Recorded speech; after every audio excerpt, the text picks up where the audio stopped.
Lahat tayo ay biktima ng korupsyon. Hindi ang kapulisan ang kalaban natin. Hindi ang kasundaluhan ang kalaban natin.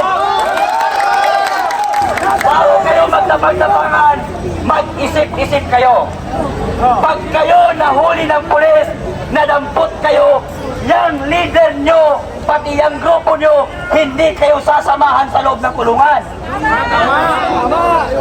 Yung tapang nilalagay sa tama. Oo.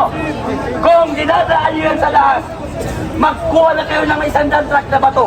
Batuhin yung kapulisan, isang tapo lang nila sa inyo ng galap, patay kayo. Pariling kayo ng Armalite. Anong laban ninyo? Di ba? Gobyerno ang kalaban natin. Tapos dadaanin nyo sa dahas. Sa tingin nyo kapag binato siya ng bato, pag gumanti ang kapulisan, kung seryoso ang kapulisan, saktan kayo. Isang gano'n lang, patay kayong lahat. Pag pitik siya ng goma, Armalite, pupus kayo lahat. Kaya yung tapang nyo, ilagay nyo at ilugar ninyo. Huwag kayong sumali sa rally namin kung nanggugulo kayo. Ngayon, lahat tayo ay biktima ng korupsyon. Hindi ang kapulisan ang kalaban natin. Hindi ang kasundaluhan ang kalaban natin.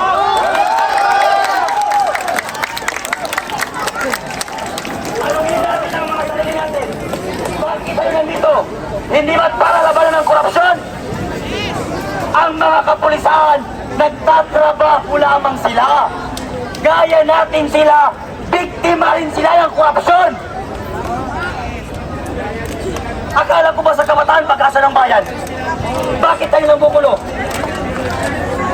Kung buhay lang si Dr. Jose Rizal, sigurado kong sasabihin niya, ang kabataan ay laso ng bayan. Lahat tayo estudyante, lahat tayo nag-aaral.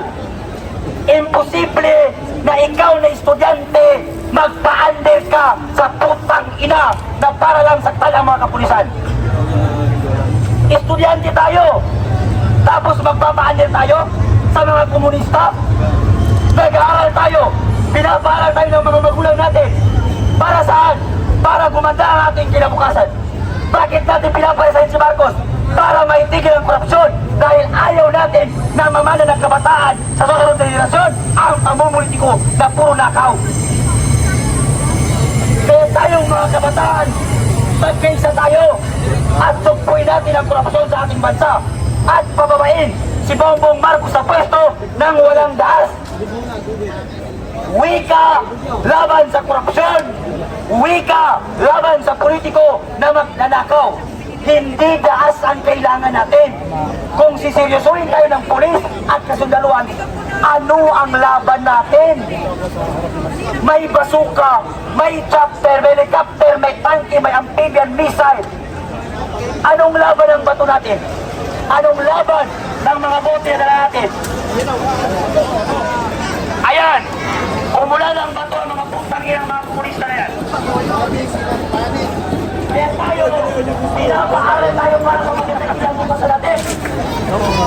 Huwag tayong maging sunod-sunuran sa mga politiko na walang inisip kung hindi sariling interes lamang.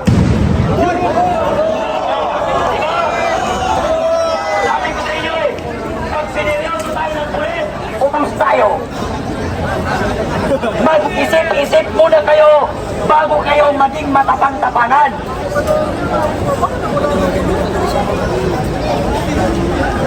Sana sa mga mahal naming kapulisan, pabawain nyo yung mga tao na nasa taas, mga may namahal naming kapulisan.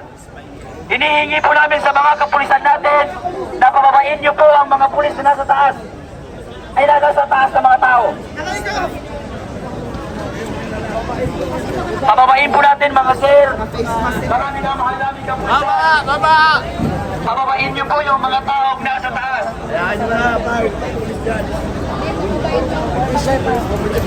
Ano? Mga kabataan dyan, mag-isip-isip na kayo. Huwag tayong maging sunod-sunuran sa mga leader na gustong pagagsakin ng gobyerno. Bakit? Hindi gobyerno ang may problema. Ang may problema, yung nakaupo sa gobyerno. Akala ko ba sa mga taga-UP Bright? Akala ko sa mga nag-aaral sa UP Bright? Bakit kayo nagpapahasin?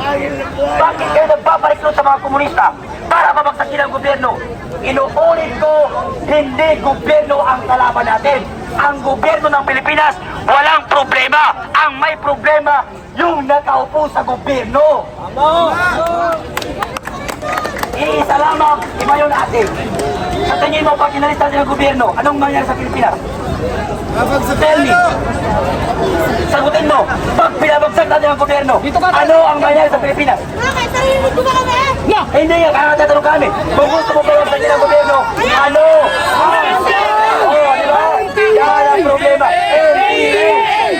NPA! Pakiulit ko! Ulit! Pakiulit ko, mga kapulsa namin. Pakiulit ang mga komunista ito. Hoy! Tanggalin mo yung maskara mo kung matapang ka. Tanggalin mo. Tanggalin mo, NPA!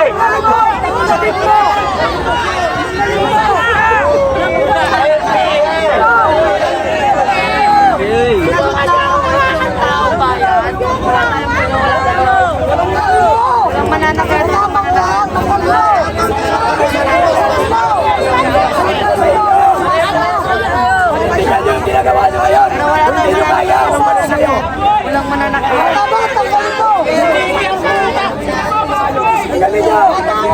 Wala po tayo. Kung matapang ka, NPA, kaalisin mo!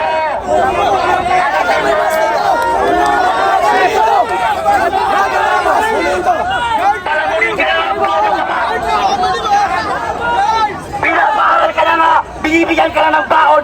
Bobo ka pa! Bobo!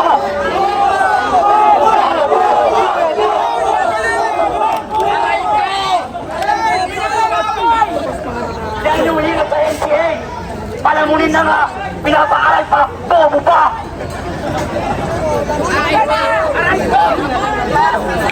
Umakyat na lang kayo sa bundok at kumain ng mga mangga na magkita inyo. Sanay naman kayo dyan eh. Mga taong bundok. Pinaglalaban yung bulok. Pabagsakin ang gobyerno. Bobo ka ba? Pabagsakin mo ang gobyerno. Sulugin mong Malacanang. Anong mayroon sa Pilipinas kung wala ang gobyerno? Bangag ka ba? Hindi ang gobyerno ang may problema. Ang nakaupo sa gobyerno ang may problema. Tama. Kaya tayo mga Pilipino, magkaisa tayo. Lalong-lalo na sa mga kabataan. Kayo ay nag-aaral. Huwag kayong magpapaiklot sa mga NPA. Gaya nino. Franz Castro. Renico Patise, Raul Manuel Nabuang, Gabriela. Ba't kayo sasama dyan? Sa Bataan Bakit? Sigaw ng taong bayan, pabagsakin ng gobyerno. Bobo ka ba? Ang sabihin mo, sigaw ng taong bundok, pabagsakin ng gobyerno. Kayo lang naman ang may gustong pabagsakin ng gobyerno eh. Kaya kami lang dito para alisin ang mga politiko na kurakot, hindi para pabagsakin ng gobyerno at saktan ang mga kapulisan. Maraming salamat mga kaibigan. Sana mag-tesa tayo sa pagkakataon nito. Bakit? Lahat tayo biktima ng korupsyon sa ating bansa. Lahat tayo biktima. Kaya iisa lamang ang kinuha natin dito. Tabahin si BBM sa pwesto at itigil ang korupsyon. Iisa ang panindigan natin. Iisa ang prinsipyo natin. Tayo ay kayumanggi at mga Pilipino. Marapat lamang na imbestigahan natin at pababain si Bongbong Marcos kung hindi na niya kaya ang pamumuno sa Pilipinas. Thank you.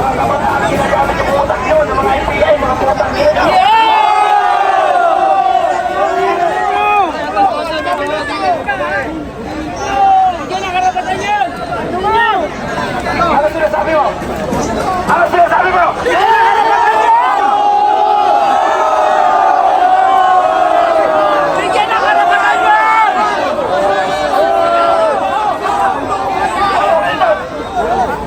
Usap-usap yan!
Salita nga naman. Yung mga may isok ng ganitong maskara at saka face mask. Tama yan! Yung matitira mga komunista.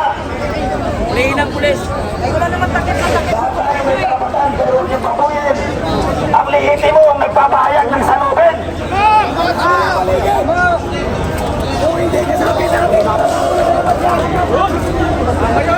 Magsiuwi na kayo. Pasakit kayo sa magulang ninyo, mga putang ina nyo.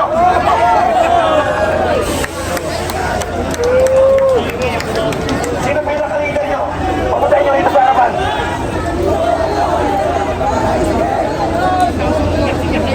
Dito sa harapan, magkano meron tayo pinaka-leader nyo?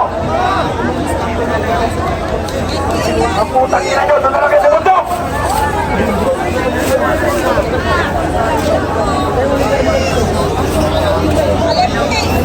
Lahat ng may isok dito sa harap.